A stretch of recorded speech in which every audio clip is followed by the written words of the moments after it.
G'day, bird nerds, habitat gardeners, gardening nerds. This is the regular Q&A for creating a space for wildlife in your garden.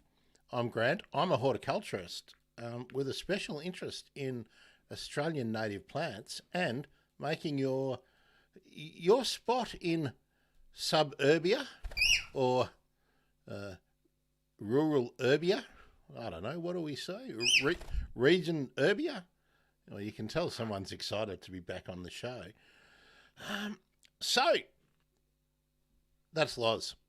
Loz is a rainbow lorikeet. If you're from another part of the world, if you're from Australia, you have probably seen these birds flying around and adding a touch of vibrancy to cities, towns, and wildlife parks, wherever you may be. Nice to see you. The weekly Q&A, so the idea is that you ask a question or make some comments. Tell me something that you've observed out there in your travails. What I would like to focus on today is how you can do something to attract wildlife, and wildlife is a really, really broad term. So into small and difficult places that you probably don't think about when you are thinking about a garden for wildlife. I mean, perhaps the first thing you think about when you're coming up with an idea about a garden for wildlife is a large garden with a big lawn and dense garden beds, a shrubbery, some tall trees like we talked about last week. What I'm thinking about is if you're in a situation, and I'm making it all about me again, when you're in a small space like I am in, I'm in an apartment with a small backyard and a little front yard. Perhaps you're in a space only with a balcony. Perhaps you have just one of those narrow, long pathways, just an access point to get down maybe to your service area where you've got to put your bins, and maybe you've got a hot water service or something. All your pipe work is along that wall. How do you make a space like that? Perhaps you're just up second or third floor or higher, and you've just got a balcony. Maybe you've only got window ledges. How do you make any of those small and difficult spaces useful? I don't want to say that you're going to create a habitat, because in most cases you're not. But how can you make that little space something useful for the wildlife around you? You may indeed want to bring common birds in. You may be more interested in insects. You may be more interested in butterflies. Maybe you know that you have possums in the area, or other mammals. I mean, let's make it more open to other parts of the world. Maybe you have some opossums. Maybe even you have some mice. I know hardly anyone's going to want mice in their garden, but if you've got mice, there's then a chance that roundabouts you might have some raptors, some falcons, maybe some little carnivorous animals around as well.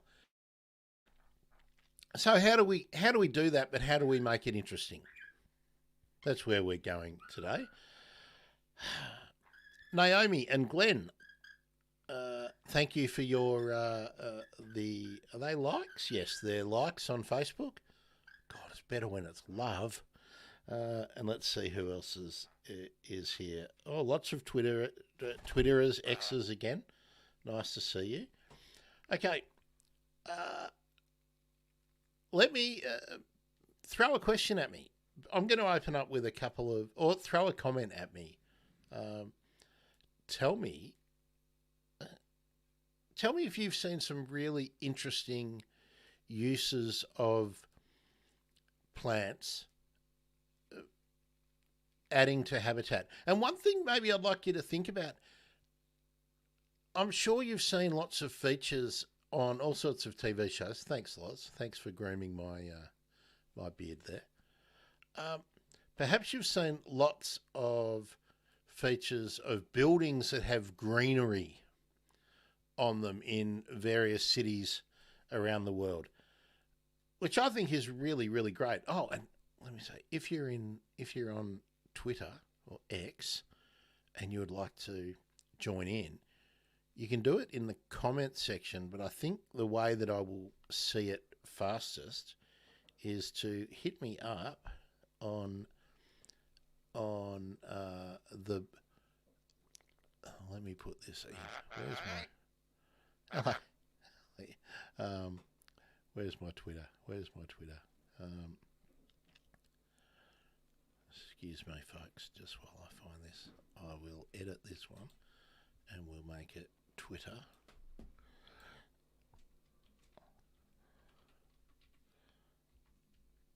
I don't know if anyone's noticed that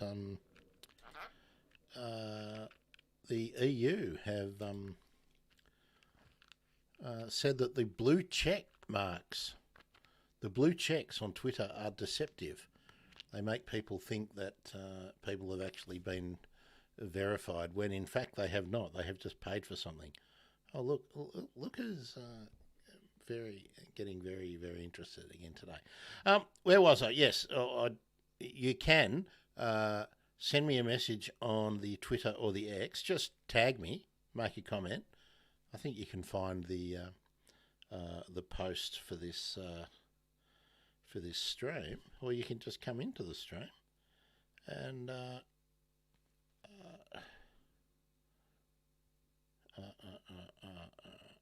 just pop in. Let me. Okay, I can't find it, but there we are. Yes, there we are. So how do you make a small space interesting for people? This is really where I wanted to go today. How do you make a small space interesting for people, but valuable for wildlife? And there's a couple of really easy ways to do that. Good on you, Loz. Mix up the type of foliage that you use. And good on you, Loz. Good, yeah. Come and do that on my hat. Come on, over here. And the other way is to utilise things like flower pots, hanging baskets, pocket pots. That's what I was meaning when I was thinking about flower pots. So that you can have a mixture of things like those pocket pots that are often used in herb gardens. So you can put something that's tufty. You can put a couple of plants in the top, but then you can put some trailing plants in the pockets, or another tufty plant in the pocket, or you can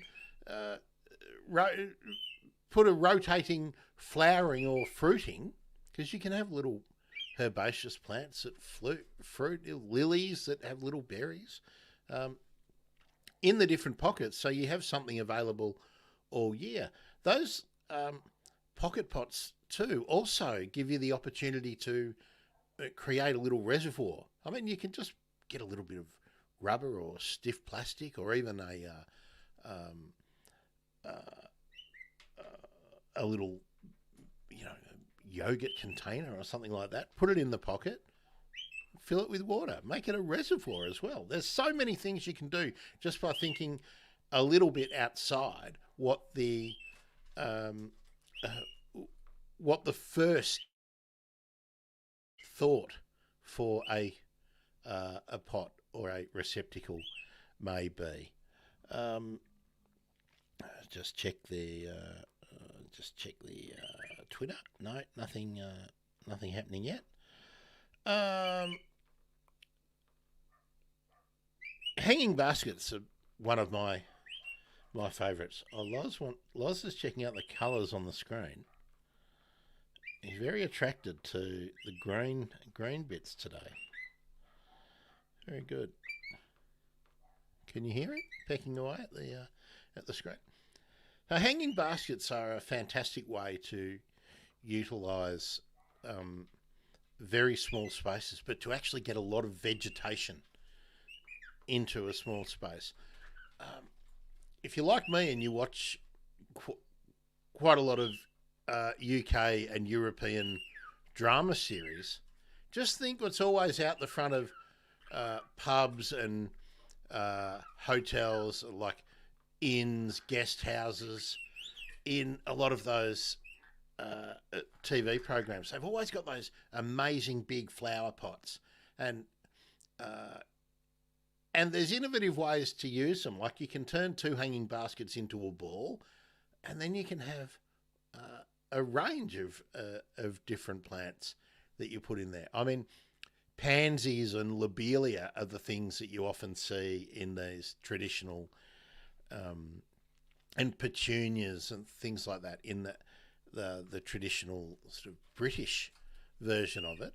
But why doesn't every shop with a little awning in the city have a Canedia or a ground cover Banksia or some let's think about some blue foliage, some Dampiras, or if you want some grey foliage or some furry foliage, some Adenanthus or some I'm getting a mental block. Oh, who have we got here? Naomi, thanks. Naomi says, I was visiting a closed ward in Hornsby Hospital a few years ago, and the tiny courtyard had a scented garden that had a lot of beautiful insects and some wattlebirds. It had hanging pots as well against the walls. Yeah, Naomi, I'm glad you brought that up, because I didn't really want to. When we talk about scented gardens and the differences in foliage, it's very, very popular, and it's really, really valuable in horticulture these days. But it's often used in a therapeutic way, and that's extremely valuable. But often those plants that are selected are herbs, and because I remember doing units on this when I was studying horticulture, and it's all about me, right?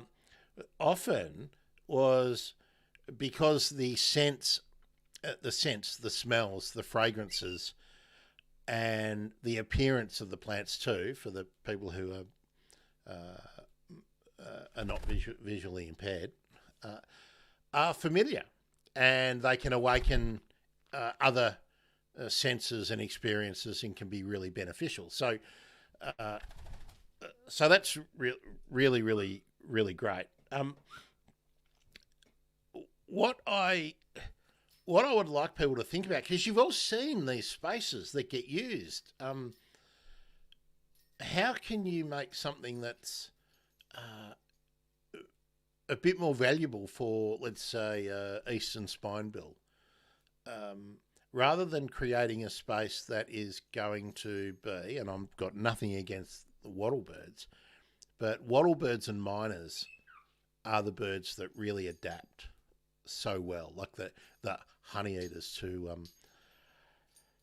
urban spaces. But how can you make something that's a bit more, maybe you would like sunbirds or the scarlet honeyeater, or scarlet myzomela, but let's stick to common names for the purpose of this. Maybe for silver eyes and those birds that are not the first ones that we see in most urban spaces. And this is common for suburban as rural, regional as well.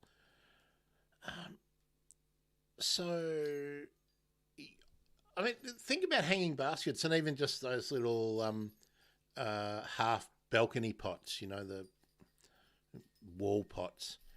they often you'll see things like the lotus used. Well, why not a glycine creeper?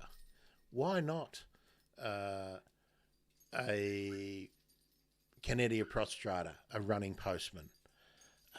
That's really where I would like people to extend their thoughts a little bit more. Why not? I mean, when you've got a hanging basket, you can make it into an arid zone if you would like to. So then you can get something like the really delicate and beautiful Hybertia stellaris with an orange 5-petaled flower. Or if you want to bring some yellow in, you can extend into some of the more difficult Hybertias. You can get, really,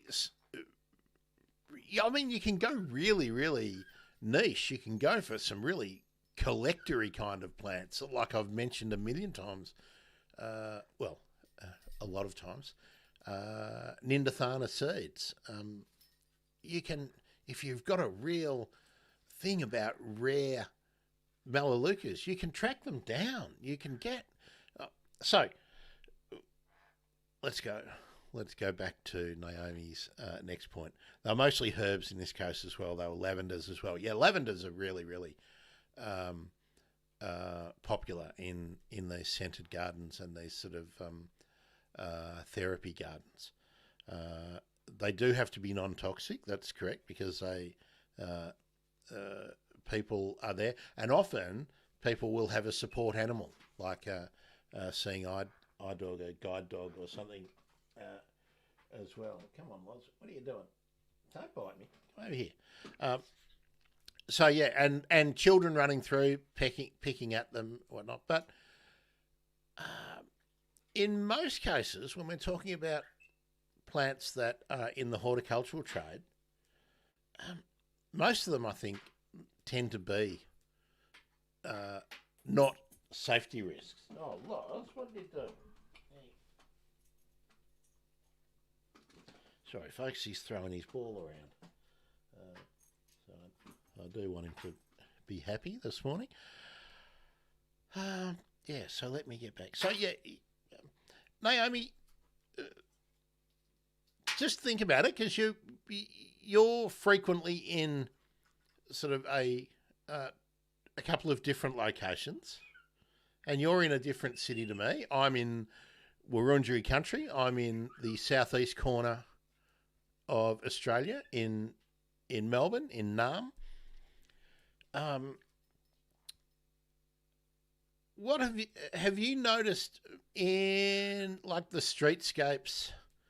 Any good uses of things like those, like hanging baskets or the half, wall pots? I don't even know how to properly call them.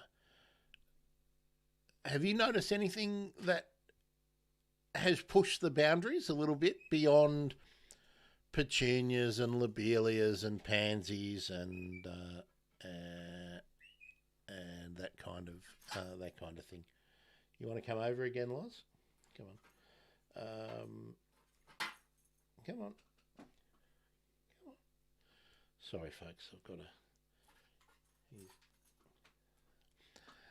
The lorikeet can be very, very destructive if I don't keep it occupied with something he wants to do. Yeah, he's got a couple of toilet rolls he's just discovered now. He can destroy them. I don't want him destroying any cables. He's got his bell. Oh, dropped his bell. Oh, he's thrown his bell away. Where'd you put it? Oh, there we are.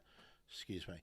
Naomi, I would love your thoughts, maybe in the more mountain areas and some of those townships that are very sort of touristy and boutique, as against busy main roads. When I think about this kind of opportunities, I'll talk about Melbourne again. Oh.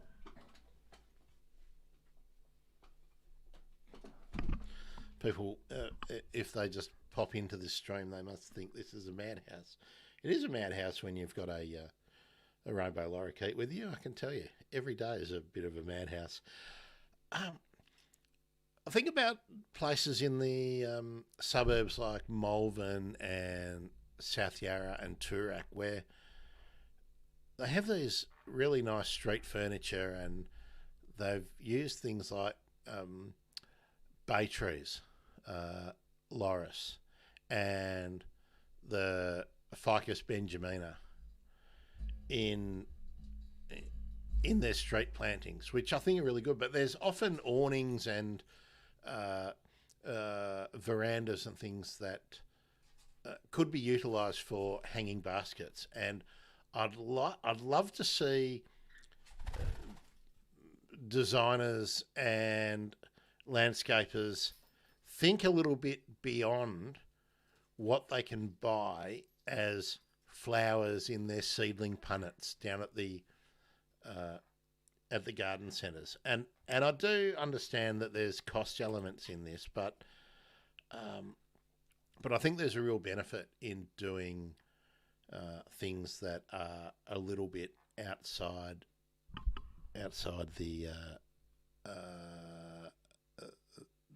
the box. Oh, Naomi, thanks. Another comment. What have we got? There's a tiny plant nursery that has a really small walkway down to its entrance. They're always putting interesting potted plants into this walkway. Yeah. Katoomba and Lura is kind of what I was thinking about, Naomi, when I was thinking about you.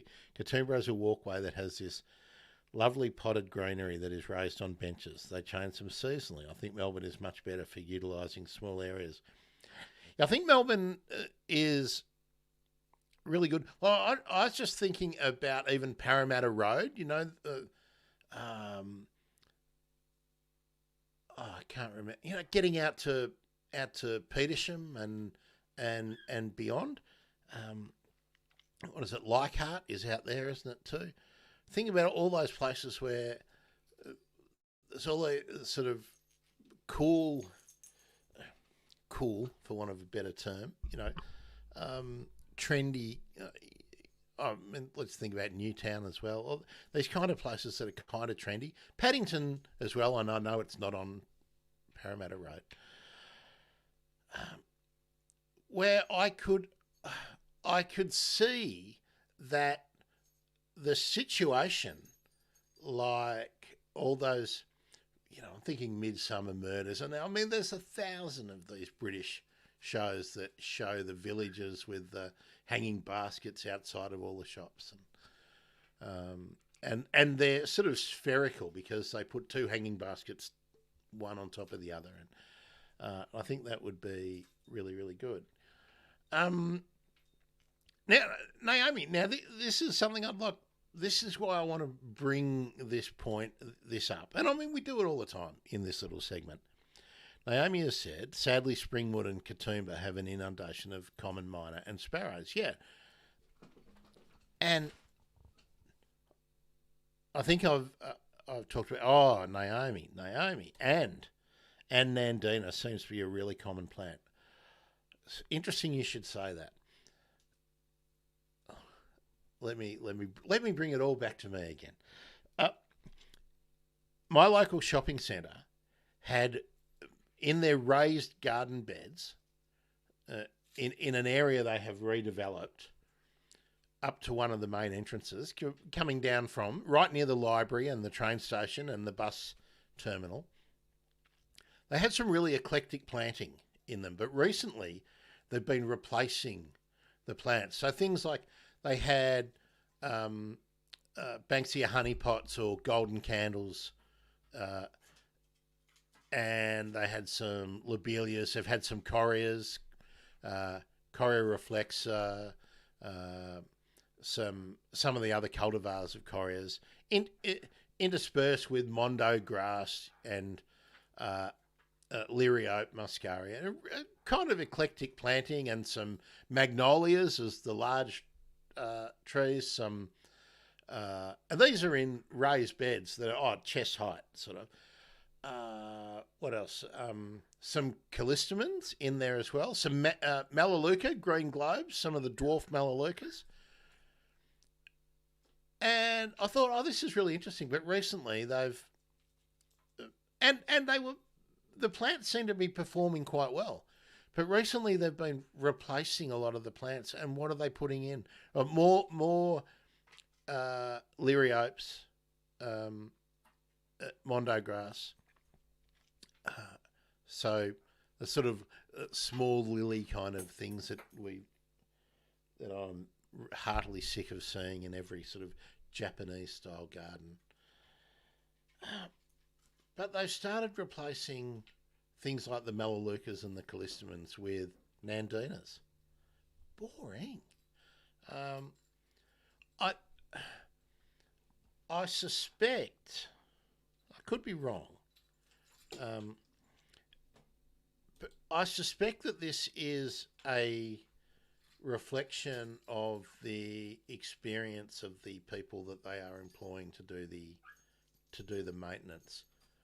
Because if plants are performing well, oh, and the other thing that infuriated me too was they when they were taking the replacing these garden beds to redevelop a little section of this area,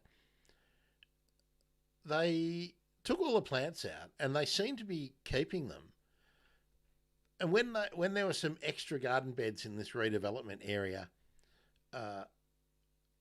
added, they didn't seem to be reusing the plants from that they'd taken out. So I don't know what they're doing with the plants, but I suspect they were all just dumped or that they were given to people who work there. Naomi, that is terrible. I asked them if I could take some of them, and I was told no, we've got to take them away. And they probably do. They probably do. That's probably part of their contract. They probably do have to take them away because it's a maintenance firm that's employed by the supermarket. And there may be a design firm in between. I didn't ask all that, but I did speak to the people who were pulling them out and wheelbarrowing them away. I couldn't have any. I would have loved the little Banksias and some of the Corias. All of these. Here's another thing too. All of these shops in this area, the fronting shops in this walkway, have balconies, and all of the balconies, they either have fake climbers going up the posts, not balconies, pergolas, like little pergola veranda-y things. They don't have any hanging baskets with living plants in them, and I do know and I do understand the arguments against it. It's easier to it's not necessarily cheaper to put plastic plants in. Plastic plants are hell expensive. But there's no ongoing issues with maintenance and water, and I do understand that. But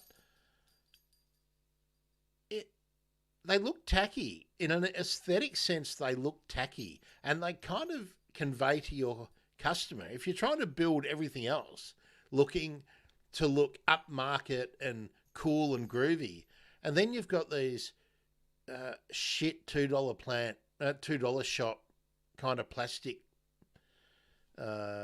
greenery. It breaks down a lot of the things that you're trying to convey with your architectural choices, your hard landscape material choices, just your design choices that you make with the way you flow foot traffic, your lighting choices. Takes away a whole lot of that. So sometimes I just think that these are lazy decisions, and instead of just having, as Naomi has just said before, that the birds that you might get in this space are common miners and sparrows and domestic pigeons, rock doves, feral pigeons. In this particular situation for me, they're the birds you're getting there. You're getting sparrows, you're getting miners, and you're getting pigeons. Oh, and silver gulls. You've got no chance of getting the birds that are just outside the environs. Like, we're talking 50 to 100 metres away where they have a drainage corridor planted with callistemons and correas and westringas and an overstory of eucalypts. You've got maybe another 8, 9 species of native birds. I just think it's a lack of innovation. What do you think, Loz? The argument that you don't want messy birds to come in doesn't hold any water because you're getting pigeons. Pigeon poop is not really good on hard land, on hard paving. So anyway, let's come back. Let me just see if there's any Twitter comments.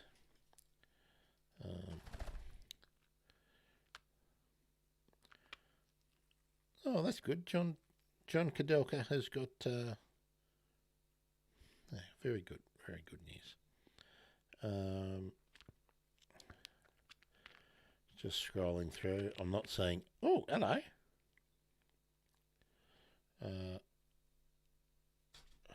Hey, come here. Come on. There we are.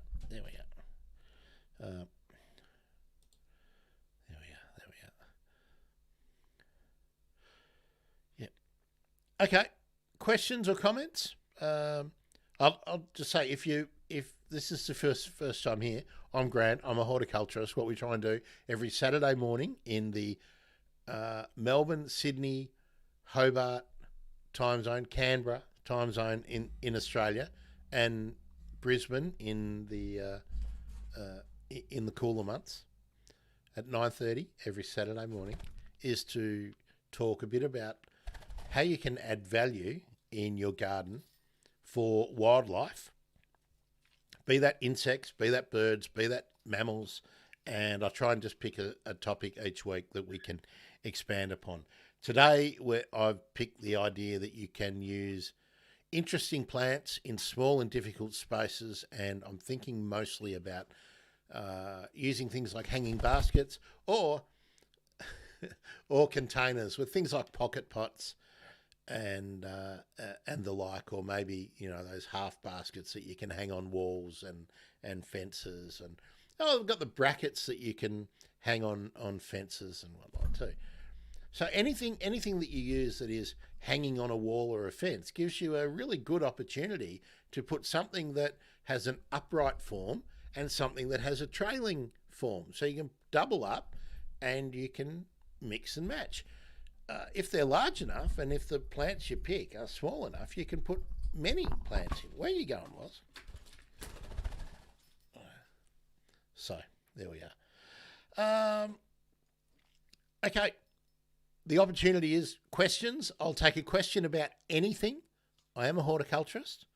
I did go through the wonderful institution of Burnley College and learned my stuff there, and have worked in retail, worked for large garden supplies firms. I've worked for the big awful green and red store. Well, actually, I shouldn't say the awful store. God, it was an awful corporate place to work. I've had my own nursery. I've designed lots of gardens. I've designed lots of irrigation. Wouldn't say I'm an irrigation expert. I'm competent for designing all those kind of things. Throw a question at me. I do try and keep it moving. There's not much point me here just talking and rambling. I want to be useful for you. So if you've got a thought, if you've got an example of something that you've seen is really good, like Naomi mentioned before in let's go back, Hornsby Hospital. I mean, these are the kind of places where you see horticulture being used to really good effect to improve the experience of patients and visitors to things like hospitals. Schools are increasingly doing really innovative planting. So I wanted to push the boundaries of that discussion a little bit more and say, what else could they do? What are the spaces that they're not utilising? And it's always eaves. Anywhere that has an awning, it has a space where you can screw a couple of hooks in and put a hanging basket up there. Any fence you can use some of those rings where you can put a pot in, or you can screw those half decorative baskets in there. There's so many opportunities, and do it. Okay. Oh, Naomi, good. You've got them coming in too. Oh, Marrickville. I like Marrickville. Have a friend that lives in Marrickville. His apartment complex has a small courtyard, mostly tiled, but is planted with Monstera deliciosa. Yep. Agave and one palm. Probably Bangalow, maybe, or it may be like the multi-stem sort of golden cane palm or a Kentia. Could be many. It's impressive that he gets white-browed scrub wrens. That is impressive. Rainbow lorikeets, white ibis, wattlebirds, and lots more. But importantly, when the agave and palm flower and fruit, they get lovely fruit bats and microbats. Yes, absolutely. Loz is doing his dance. Good on you, Loz. Now palms have, and cordylines too, and things like dracaenas. A lot of these plants have some value when they are mature and they flower and fruit. And yeah, you're right. Palms. A lot of the bats love palm flowers and fruit. So yeah, that's great. The downside is, without different types of vegetation, a lot of the palms don't offer much more when they are not flowering and fruiting, other than for birds like starlings and common miners. That's certainly what I see around here with the Phoenix robusta, the Canary Island date palm. That is, their legacy plantings from maybe 40, 50 years ago. And they're not utilised by much else. You will occasionally use, because they might be the tallest plants left, and we've talked about this in earlier discussions about sentry duty. Often that'll be where birds will come and sit as a lookout, the same way they use your TV antenna. They're not using your TV antenna because it offers them anything other than a vantage point. So, yeah. Monstera deliciosa, not commonly planted outdoors down here, but it is growing because it's easy to propagate. So a lot of times nurseries, growers are flooding the market with things that are easy to grow. You get a high return from them. In subtropical Australia and Sydney, certainly, Monsteras are really reliable, so people will use them. But again, they don't offer much apart from shade. And you think about that, well, the scrub wrens are going to utilise those shady spots, so that's a bird that you would expect to find in there. But then you talk about rainbow lorikeets, white ibis, wattlebirds. They're the birds that are adapted really well to the city, of course. Glenn's got a cool point here. Another opportunity for small spaces to bring wildlife is to set up a frog hotel. Absolutely, and it's why I mentioned the pocket pot, where you can create a water reservoir in one of those pockets while still having vegetation around, so frogs can drink, they can shelter, they can sun themselves, all in the space of maybe, what are we talking, 50 to 60 centimetres across. You can create really useful spaces. Usually a large-ish pot with large rocks and a few PVC pipes, often with right angle elbows. Yeah, filled with water. I've got one in the backyard here. Uh, Glenn, send us a photo of your frog hotel, and we'll talk about it. Um, uh, get tree frogs. You'll get all sorts of frogs if you provide the shade, the moisture, and an opportunity for them to sun or warm up if they need to, but to be very quick to get into a safe space. But also they need to be able to move around safely. So you often want vegetation from one structure or one part of the garden, and remember, a pot is an isolated structure in the scope of a frog or a grasshopper or a skink or anything. So yeah, yeah, and Naomi lets me know that monsteras are fantastic for attracting insects. Now, that's not something that I have really seen on the monsteras. Certainly in the leaf litter below them, I would agree.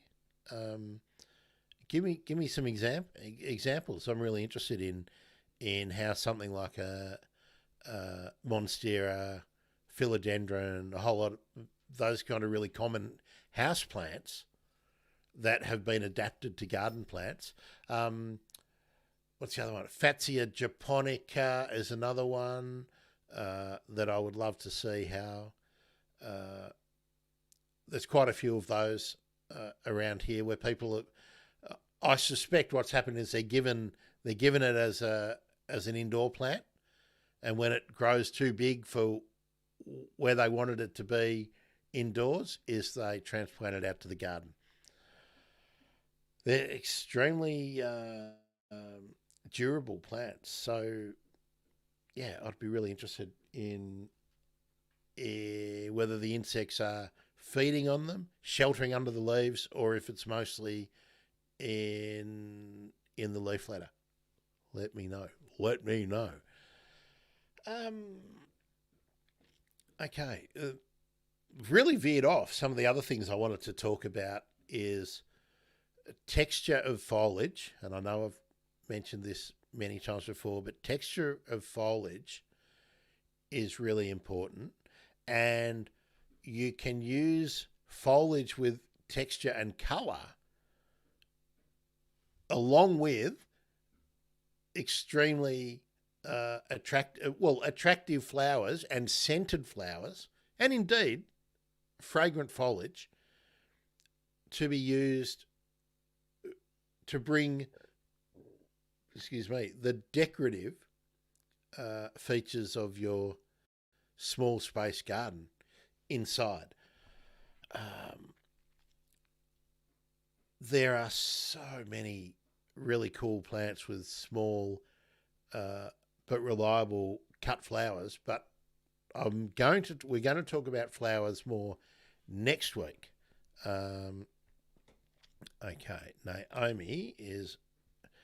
I have a monstera here. When the big banana-shaped fruit comes out, if it ripens, if you can resist eating it, the insects love it.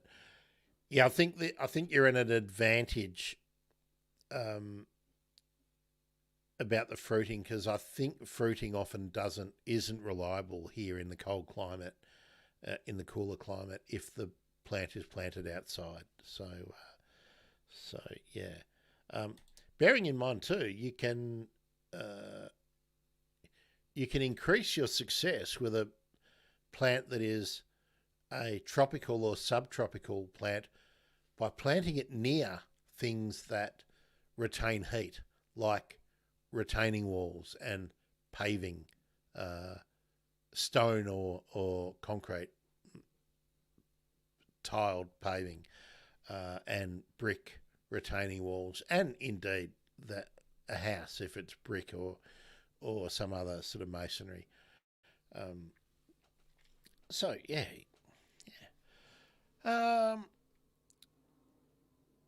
All right. Oh, going back to Glenn's point too about a frog hotel. We might talk about some designs for things like frog hotels. I also like to extend the idea of a frog hotel out to be protective spaces for little skinks and things like that. But also, we can add to that something like the bee hotel and an insect refuge as well. And you can often make the same a small space conducive for many of these kind of creatures. That's a conversation I think we'll have in an episode of its own. But let's talk more about flowers and fruits. And when I'm talking about fruits, I'm not really talking in this context about apples and things like that. I'm thinking about the nuts, the things like the hakia woody nuts, for want of a much better term. The cones that are left with Banksias, the woody capsules that are often left, many of the eucalypts. Those, especially if think of something like the Eucalyptus leymanii, the bushy yate. It has those fingered when they're budding, before the flowers open, they have the long finger protective part. When they fall off and they're on the ground, they're a spot for insects to shelter. Then you have the flower gets used by birds, bats, insects.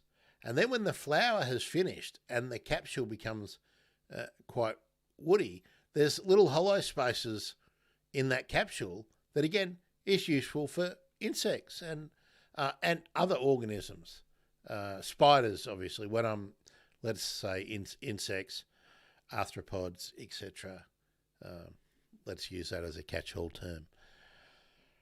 Creepy crawlers. Now, Eucalyptus leymanii, the bushy yate, is very, very large, or is larger than I would say you would use in any of these receptacles, hanging baskets, or anything we've talked about before.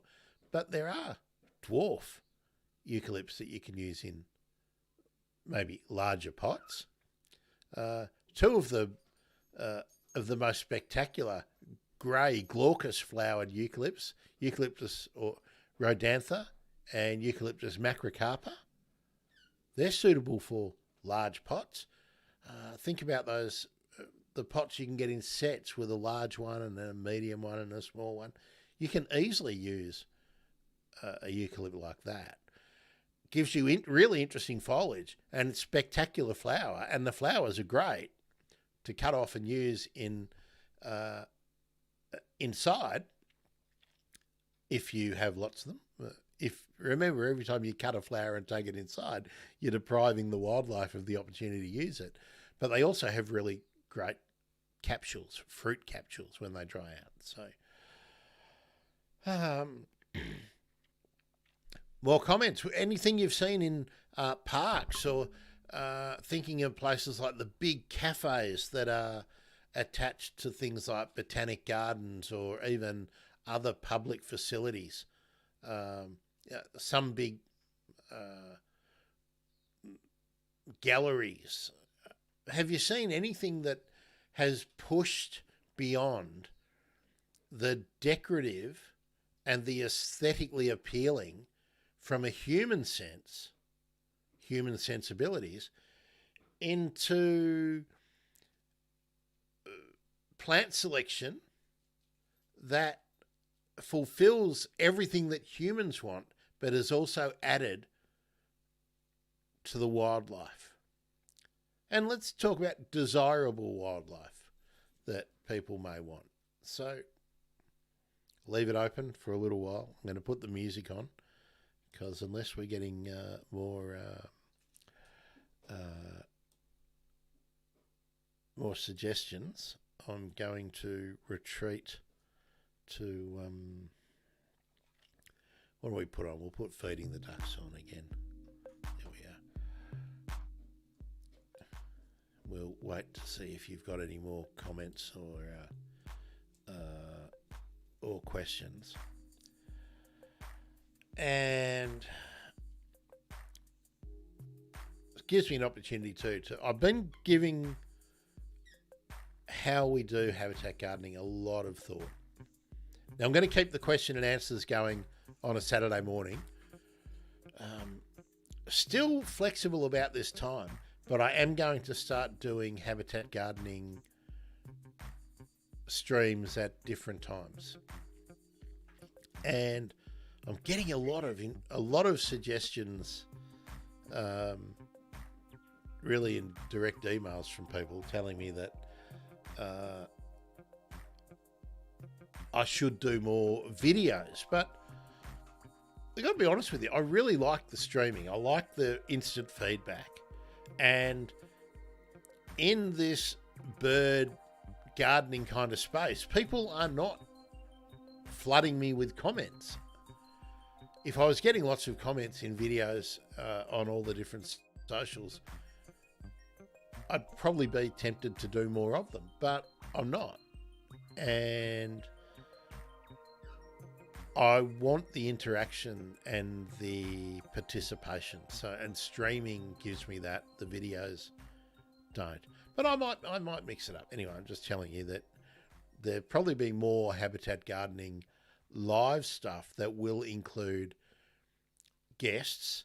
And one of the reasons I need to do it in other times is this is just a time slot that is not, it's just not,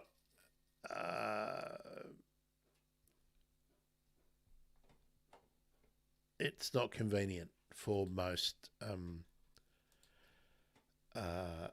people that I've wanted to be a guest. So we're going to do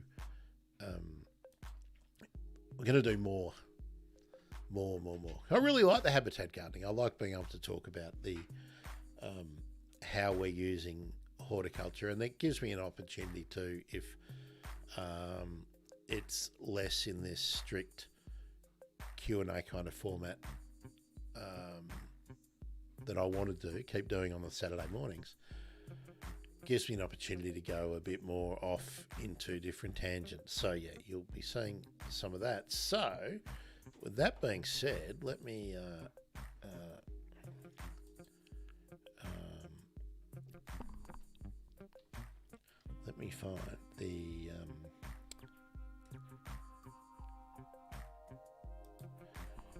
find the channel, because I'm going to do this extra stuff on the channel that I have created but haven't done anything about.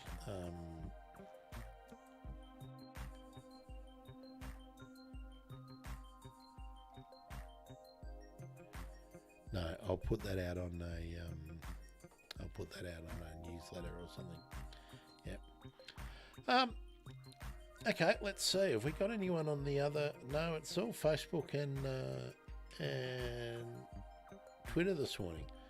So yeah. So there we are. Any further questions, comments? Have you seen anything that?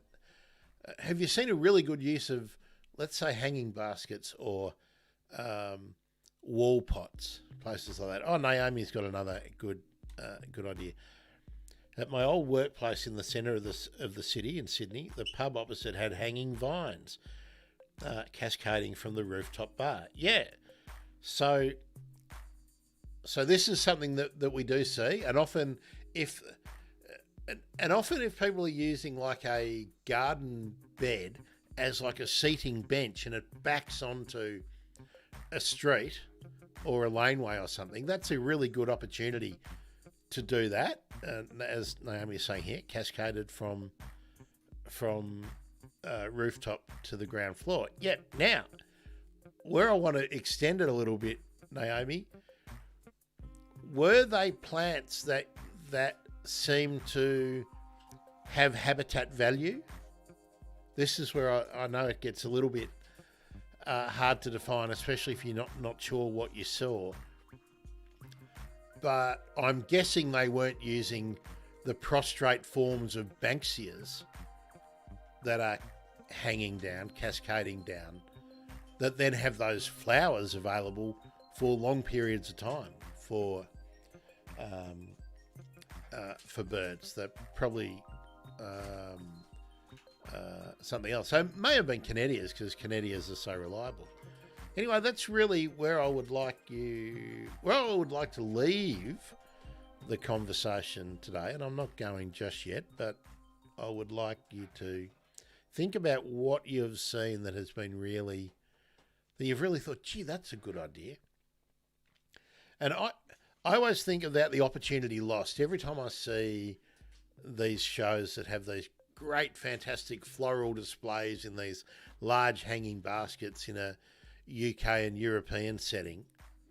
And you don't really see it in the American shows. You'll see different things in American shows, but I always look at it as an opportunity lost if it's just petunias and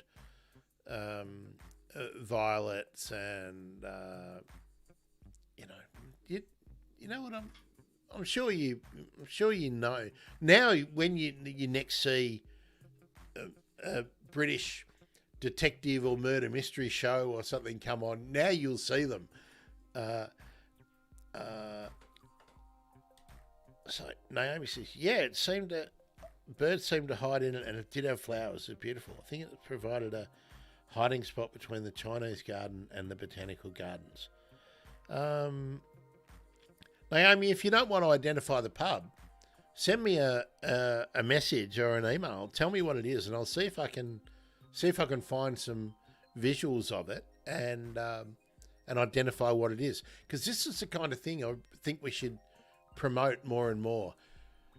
That there are real opportunities to utilise these spaces. That vegetation is going to be put there. Right, they're going to have a horticultural. There is going to be an ornamental horticulture treatment. It's going to happen.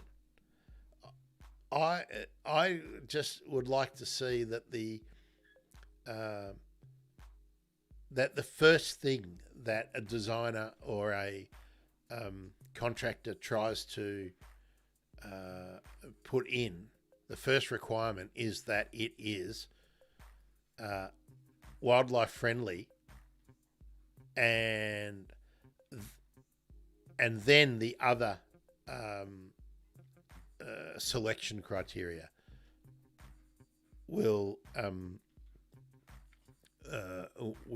be there, rather than low cost and low maintenance are the first two things that are put in as criteria for the plant selection.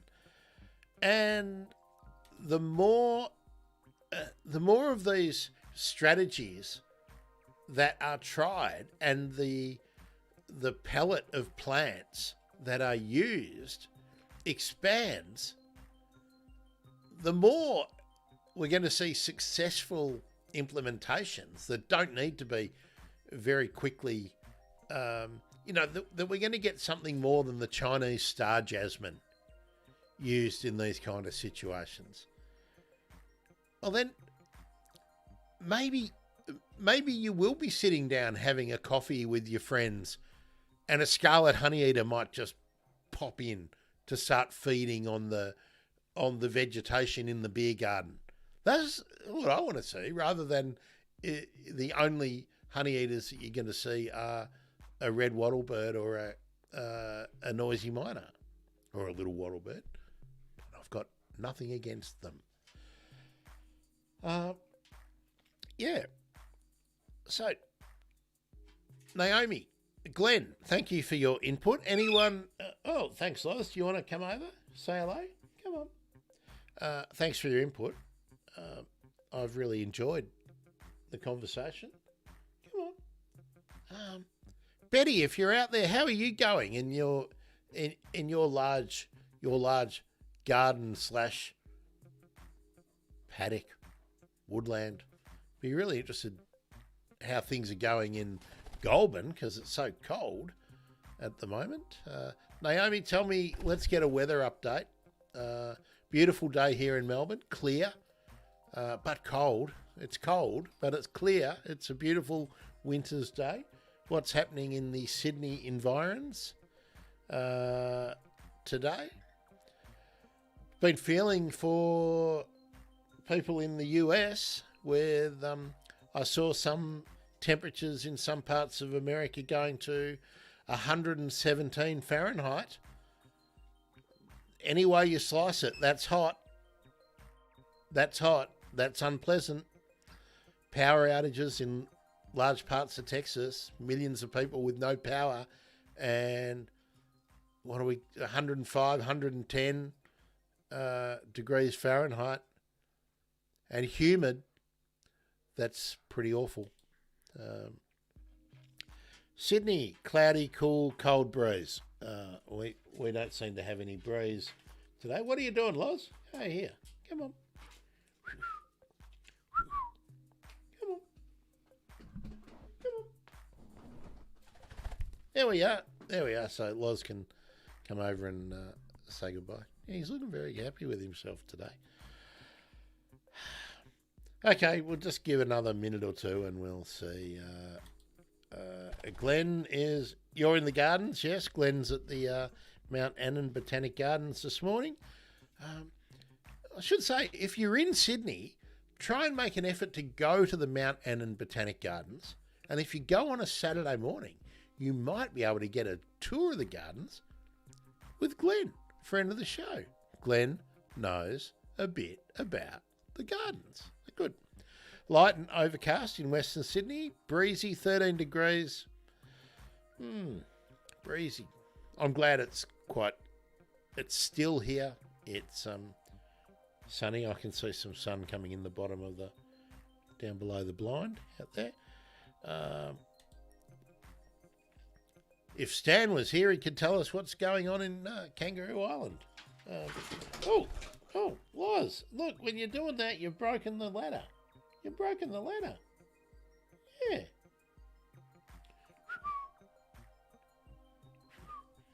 Okay. It stresses birds out when things fall away from their feet. Okay, last opportunity. We'll just put the music on again. There we are, and see what everyone's got. Here we are. Met up with Naomi out here a few weeks back. Well, there we go. All good fun, connecting. That's what we like to see. I wasn't going to say anything on in public, but I might as well now because I'm all excited about it. I'm hoping to be up there just when the weather gets just a tad warmer, Glenn. So I'll let you and I'll let Naomi know, and I may try and do like I am trying to organise a live kind of habitat gardening session in a cool and groovy nursery, and if I can find a gardens that is into it, I'm going to try and do that too. So some ideas that I've had I really want to get going. Naomi says Glenn is so knowledgeable and he was very giving of his time for me. Good on you, Glenn. Well, Glenn, if you're a bird nerd and a plant nerd, you're generally going to be a pretty good person in my experience. So great. That is great. So I would recommend it. It's years since I've been to Mount Annan, but I'm keen to get out there again and check it out. I'm also really keen to get up to the Botanic Gardens in Canberra, and shortly, again, it's a matter of when the mornings aren't too cold, I'm going to be going down to the Cranbourne Annex of the Botanic Gardens, National Botanic Gardens here in Cranbourne,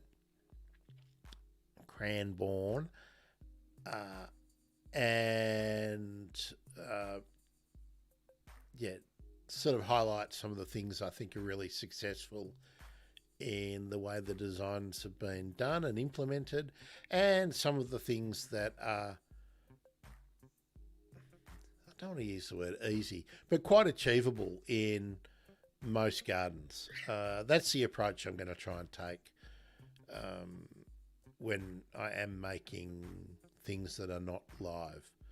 But any time I can, I'm going to try and do things live.